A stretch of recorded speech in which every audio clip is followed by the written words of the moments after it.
and welcome to the Liberian TV network. Today we are in Monrovia and we'll be talking to some cyclists to know what affect them, also affect their colleagues out there. We all know that the cyclists are one of the people that mostly during the election time, I always mention this, that everybody wanted. So we'll be going around and they have a lot of restrictions on them also too. That some are good, but I feel like for the helmet, for me, I know what can happen we as a passenger on, but anyway we'll go to get their view on that. And don't forget to leave your comment in the comment section also. Thank you. Hello and welcome to the Liberian TV network. Today we out here asking motorcyclists what they think affecting them, especially what affecting you that you think that is affecting other motorcyclists on the traffic or whatsoever. You should please say your name to my viewer. My name is Awalaya and Cornell. I'm a resident of the Bonafide community in Pinsville. There are a lot of issues that are affecting the cyclists when it comes to the regulations from the police. And one of the things I want to point to is the helmet issue. Whenever we give the helmets to the passengers to wear it, they will hold the helmet from us and pretend like they are wearing it. And we, the cyclists, will have our own helmet on our head while focusing on the traffic and going ahead. You will notice that the police will come from the wrong side and just arrest you because the passenger don't have the helmet. So I have a question, and this question is that who should be responsible or who should be blamed? If I'm the cyclist and I have my helmet on my head and I give the passenger just helmet to wear and they refuse to wear it, then why must the police arrest my back and impound my back? So I am the passenger who should be blamed. These are some of the problems that for me personally I have. Okay. So most often when you give them the helmet, do you ask them to put it on or do you check in your VENMO to see if it is on? At times, if you give the helmet to the passenger, they will definitely receive it and pretend to be putting it on their head. But some of them will complain that the helmet is small, the helmet is smelling bad, and all sorts of things. And at times, they will not even argue, but they will pretend that they are wearing it, or they will wear it for like a minute. After you turn your face on the traffic while going, and they will take it unknowing to you. So sometimes what makes us to know is when the police arrest us. So when the police arrest you, what next they can do? The police will ask us to park off the road, we'll park off the road, and then they will say, but why your passenger is not wearing helmet? And we try to make them understand that we gave this helmet to the passenger. They say no. It is our responsibility to make sure the passenger have on the helmet. So do they give you fine or they park you for that time? They park us, at times they give us ticket for it. Oh.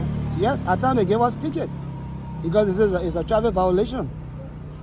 Okay, instead of the passenger being embarrassed, we face the embarrassment. At times even allow the passenger to go, and because we don't want our time to be wasted, you find us going to all kind of things that we're supposed to do to be real. And another thing is about the helmet issue. For me personally, I believe that the helmet is very, very unsafe for the Liberian public. What do I mean? There are a lot of health hazards that we all know about that people can contract from this helmet. You find one helmet, about 100 persons left. For me as a cyclist, from the morning to the evening, I transport almost 300 persons a day. And using that one helmet, other people sweating, you don't know the health condition. So I think this helmet issue is not very safe for the public. But you are the rider. For me, the rider is very safe for me because I'm always on the bike, and the main reason I say it's safe for me is because I alone wearing my helmet. I alone, I'm not exchanging it with any other person, so it's safe for me. Is there anything else? Yeah, one thing I want to say is I'm asking the Liberian government, if there's anybody watching me now, to please make sure to find job for the cyclists. If you look at the Liberian youth population, about 65 to 70% of the youth in Liberia are now motorcyclists, and that is not a job permanent that we should depend on as young people. Some of us went to school, we are people that know trade, and we're supposed to be riding bike. Riding bike by a service of risk, but we are racing a lot because our government have failed to provide job for us. There are competent men and women out there, especially when it comes to the men, the youth. Riding back today, there are people who know trade. There are people that have BSc as I speak, they ride back. So we are asking the government to help us to be able to fund youth empowerment program to create job for the youth. That at least when we come from out of high school, like yesterday, people told us that in Liberia, when you graduate from high school, the only job you can find a place to ride by. But they have come. The rescue mission is here. We are personally asking the rescue mission to provide us job because they told us that riding bike yesterday was the only alternative. So what is the next alternative they are finding for us today, the cyclists? Remember, motorcyclists voted for this government in massive. So we need the response and the help of the government. Okay, thank you so much for talking to us. Thank From you. his accent, you know that, yes, he's even ready to leave this bike right now. Thank you so much. Thank you. And welcome to the Liberian TV network. Today we are out there asking motorcyclists, what do you think affects you that affects other motorcyclists? And if you have any recommendation on what that is affecting you, that is affecting other motorcyclists, you should please call your name to my viewer. Yeah, by the way of introduction, I'm Raymond K. Mator Jr. and I'm here as a cyclist. I reside in Mount Barkley, but I most often come in town to hustle. Some of the things that really affect us, or for me in particular, is that the restriction the government tries to regulate the cyclists with. The restriction, which is not bad. Before any country grow, there should be rules and regulations or policies set that will help to make the country move forward. But there are other deficiencies our government have deprived on the motorcyclists, which is the two helmets and the insurance. The insurance is not necessary for a motorcyclist because if you ride a bike and then for instance you got hurt in the process, mistakenly by accident, you call insurance company and not come, and they demanding us to do the insurance, which is not necessary. And then we got two helmets. The helmet too, by right, only the cyclist wants to get the helmet because you carry the object. But if the passenger wearing the helmet, now one person will wear the helmet, we carry different passengers. So there are times other people may not be, 100% free from other diseases. You don't know anybody. So there are times other people may be carrying sickness. I don't know if they put the helmet on their head, and then another person take that helmet and put it on their head too. That person get contact with the disease. There are diseases that are communicable. It can spread easily, but you will not know. So if it's not really necessary. So I'm recommending to the government that they should try to cancel the one helmet, the two helmets, and the cyclists, the rider only be riding the helmet because he is the one carrying the object, and the reflector too, that which is necessary that when you're moving at night for opposite vehicle to see that you coming is necessary. You're not condemning it, it's also necessary. So one helmet, one reflector, and everything that is on the bike should be intact.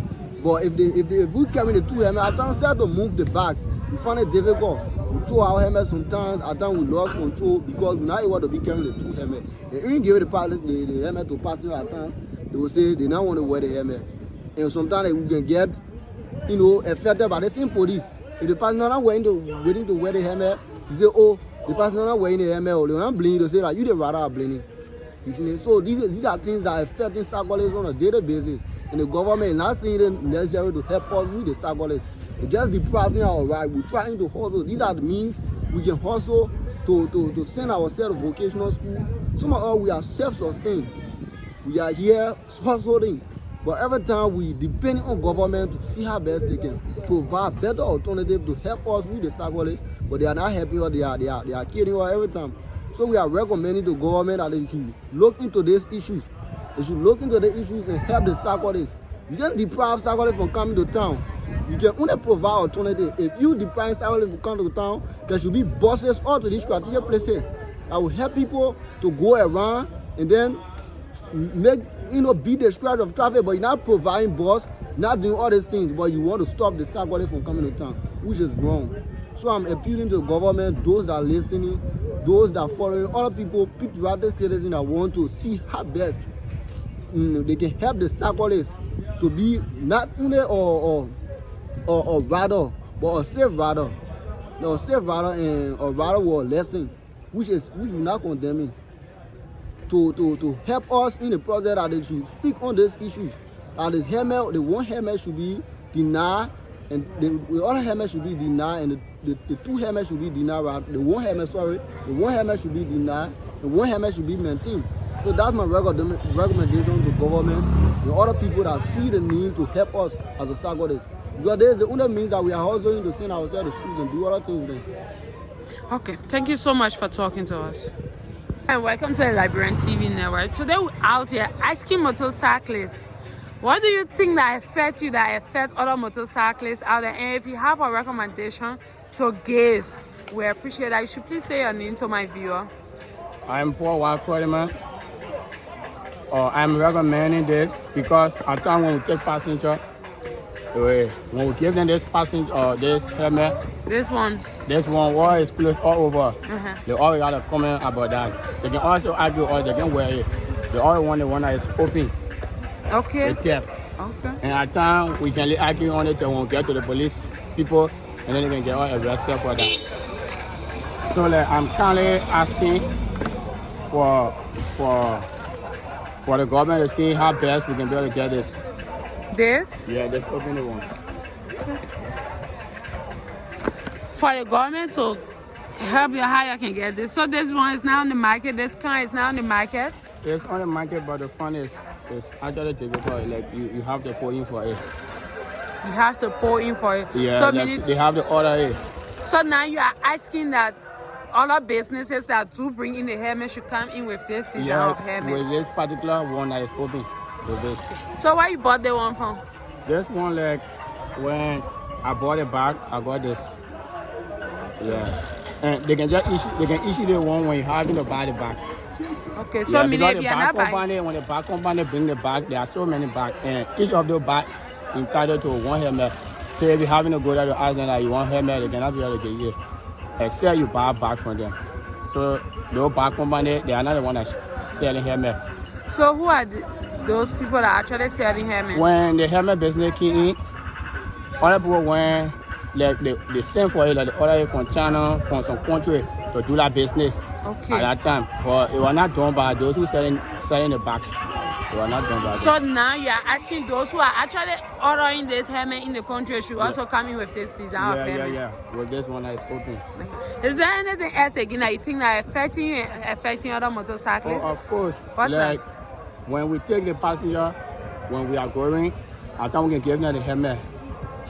And on our way going, we are focusing ahead of us. We are not looking at the back.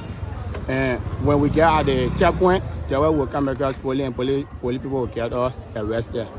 And instead of not dealing with the passenger who committed the crime, they always have us to be blamed on that.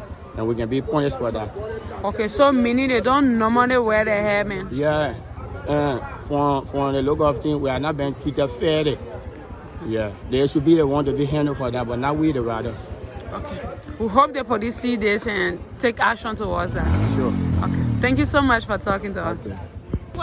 Yes, I'm in Richmond, Body. The cyclist from Central Monrovia. My question to the helmet issue is, each time in the traffic, we give a passenger helmet to wear the helmet. But actually, if I give passenger helmet, it's to provide passenger helmet. So my idea is to count the street with my two helmet, my one helmet, my passenger one helmet. But each time, like in some cases, I can give the passenger helmet, but I don't really know if the passenger. I'll tell you say wear the helmet. But some of them, when you're going on, they take all the helmet, how the helmet heavy, heavy, all that one. So it happened to me in a case from 5th Street, bringing a woman to Temple of Justice the last time. When we reached 2nd Street to the checkpoint, so the woman, I gave her the helmet at the point where I took her from. Put the helmet, she said, okay. Two coming out, she took the helmet off on her head. So when we reached to the checkpoint, the person said, what the person wearing? I said, but I gave the woman the helmet. I gave her the helmet. They said, but the helmet, I said, okay, but I think you can talk to her. In that case, the people said, I was the one to tell the passenger to wear the helmet. If the passenger refused to wear helmet, I should put in, and you know what I'm doing? My hustle and looking for my delivery. So I said, I'm talking with them in the process. They tell me that the woman should get out of the car from the motorway and refusing to wear helmet. She not for the ride motor, she should get in car. I said, but then how she will allow me to leave the problem and they're telling her to get in car?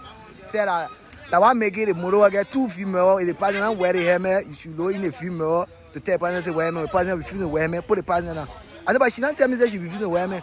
On my way, she take the helmet from behind me. So I'll be they detain me there for over 2 to 3 hours. Wow, that Yes. means you lost a lot of money. I lost a lot of money, and it really got me angry that day. In serious occasions, I go on Benson and Johnson again. It happened to me there again. They hold me again, pack my motor, and allow the passenger to go. Many things are happening. So is there any recommendation you have to give? Yes, my recommendation to if like the IG or the government of anybody else is to just inform the police on the field about the helmet issue. If all the rider didn't provide helmet for the passenger, they get ready to punish me to pay the fine for it. But once I provide the helmet to the passenger refuse to wear the helmet, you don't arrest the passenger. It's okay. And somebody told me before that passenger have paid fine, but more often I just one police officer that I can reason and really know that one. So that's my Okay, thank you so much for talking to us. But is there anything that is also affecting some of your colleagues too, apart from the helmet? Yeah, yes, again. No, not even apart from the helmet, but let's see helmet again. We learned that the government came up with 2 helmets and 1 vest, and we are waiting. Yes. For them to share on you? To sell, not just sell. For them to sell to you? Yeah, the government coming out with 2 helmets, 1 vest. News reaching us saying that some people saying $75 for the 2 helmets and the vest, sticker, everything included. But now the helmet then we using, then they telling us that the helmet then short, we should go and buy another helmet. So we are appealing to the government that they should allow us to use the one we get until they can bring the one they want us to use. We will stay by, we are not refusing to buy. Okay. But the suffering was so now I can have myself on checkpoint. Like that's good. They always talking about that short helmet. So we are appealing to them that to allow. So which one of the helmet is the short one? Because when we started, the passenger then used to sell the whole helmet. I can call it off everywhere. The passenger say the thing a public helmet, everybody using it, so you don't need to be cover your mouth. So we should cut it for it to just be on your head so you can breathe us out. And we decided to cut the helmet for the passenger, so we cut the helmet, but they still arresting us for that. Okay, so if your helmet mouth is cut, they can arrest you for that? Yes, when the helmet mouth is cut, they can arrest you for that. So we're not appealing to them to allow us until the government can come up with the helmet they're talking about for the passenger and the rider. Other when it come, we'll stay by, we don't get a problem. Okay, that's nice. But anyway, for the helmet that coming out with the vest, some of us are not aware of that yet. Yeah, wow, I said it's just a Roman vision.